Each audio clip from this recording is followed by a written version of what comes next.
Guys, आज हम बात करेंगे सिंपल हार्मोनिक मोशन क्या होता है, यानी सरल आवर्त गति क्या होती है। तो ये बहुत मोस्ट इम्पोर्टेंट टॉपिक है पॉइंट ऑफ व्यू एग्जाम से। तो सिंपल हार्मोनिक मोशन क्या होता है इसके बारे में जानते हैं। तो उससे पहले हम ये बताते हैं कि रेक्टिलिनियर मोशन क्या होता है। रेक्टिलिनियर मोशन क्या होता है, यानी सरल रेखीय गति कौन सी होती है। ये तो बहुत ही सिंपल है रेक्टिलिनियर मोशन।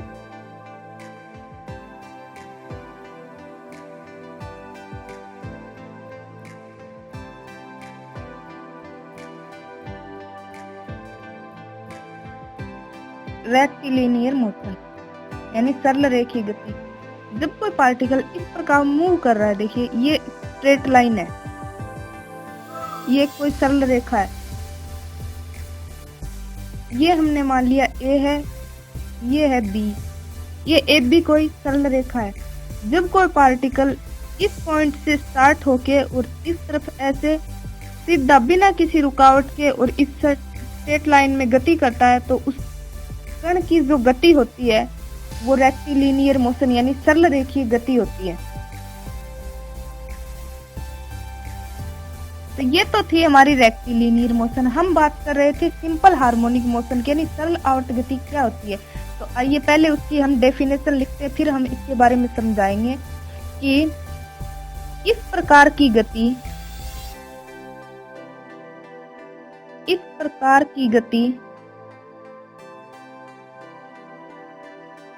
जिसमें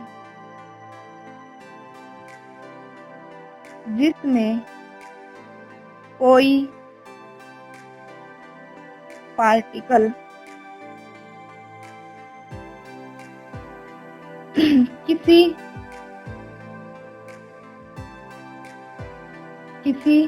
सरल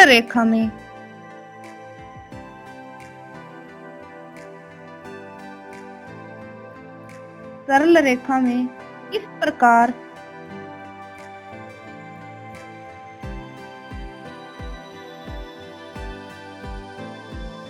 मूव करे। जब कोई पार्टिकल किसी सरल रेखा में इस प्रकार मूव करता है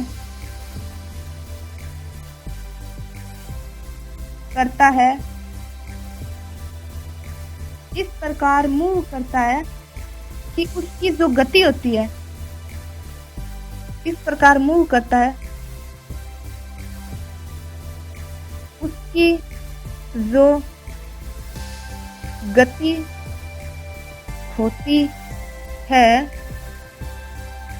गति होती है उसमें जो परिवर्तन हुआ है, गति होती है उसमें जो परिवर्तन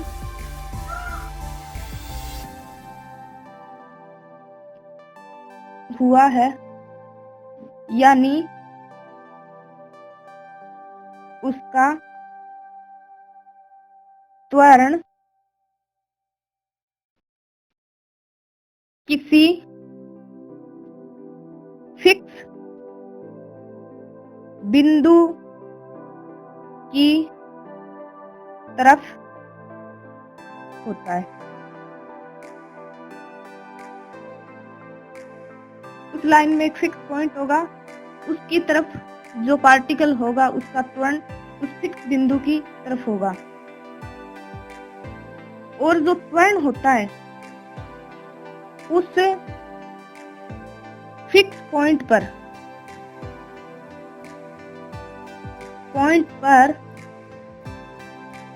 पार्टिकल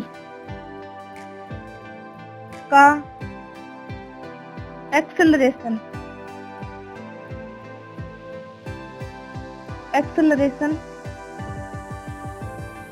दूरी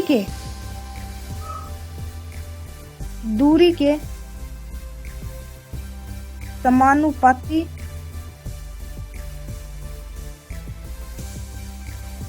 होगा, और वह फिक्स पॉइंट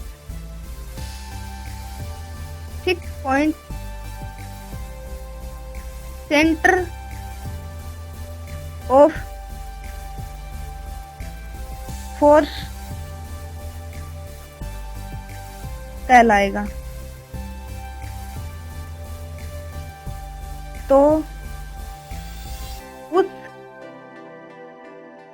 कण की गति सरल आवर्त गति कहलाएगी। तो देखिए, इस प्रकार की गति जिसमें कोई पार्टिकल किसी सरल रेखा में इस प्रकार गति करता है कि जो उसकी गति है, यानी जो गति कर रहा है उसमें जो परिवर्तन हुआ, यानी जो परिवर्तन गति में परिवर्तन की दर क्या होती है, त्वरण होता है। जो गति हो रही है उसमें वेग भी तो होगा, यानी वेग में परिवर्तन की दर क्या होती है, त्वरण। तो उसकी गति में जो परिवर्तन हुआ, यानी जो त्वरण है वो किसी फिक्स पॉइंट की ओर होता है और वो फिक्स पॉइंट उसी लाइन के ऊपर होता है जिस पे पार्टिकल मूव कर रहा है। तो इस प्रकार उस फिक्स पॉइंट की तरफ जो उसका त्वरण होता है वो होता है, और फिक्स पॉइंट पर पार्टिकल का एक्सेलरेशन होता है। उस फिक्स बिंदु की तरफ जो उसका त्वरण होता है वो दूरी के समानुपाती होता है, यानी पार्टिकल ने कितनी डिस्टेंस कवर कर ली उसके समानुपाती होता है। और जो फिक्स पॉइंट होता है वो बल का केंद्र कहलाता है, सेंटर ऑफ फोर्स कहलाता है। तो आइए इसे समझते हैं कि देखिए, ये कोई हमने मान ली स्ट्रेट लाइन है, ये हमारी स्ट्रेट लाइन है। हमने मान ली ए डैश हमारी स्ट्रेट लाइन है, सरल रेखा है एक। इसके ऊपर ये हमने मान लिया कि हमारा फिक्स बिंदु है, fix point, fix point, fix point, इसे हमने मान लिया कि O है। ये जो O है ये हमारा फिक्स बिंदु है।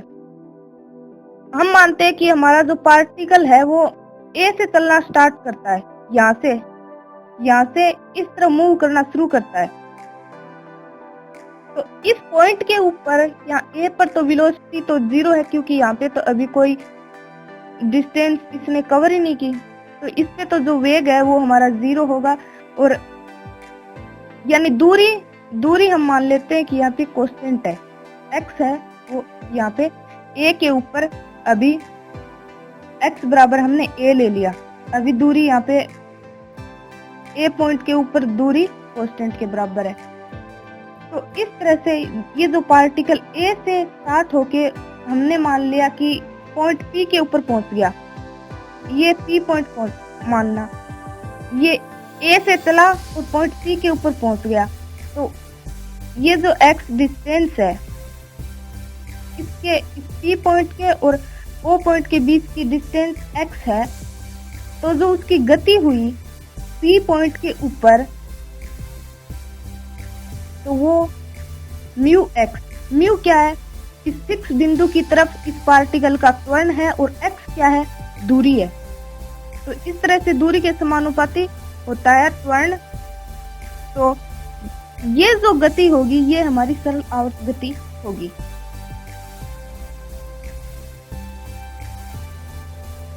तो इस तरह से आज हमने सरल आवर्त गति के बारे में जाना, इसकी डेफिनेशन को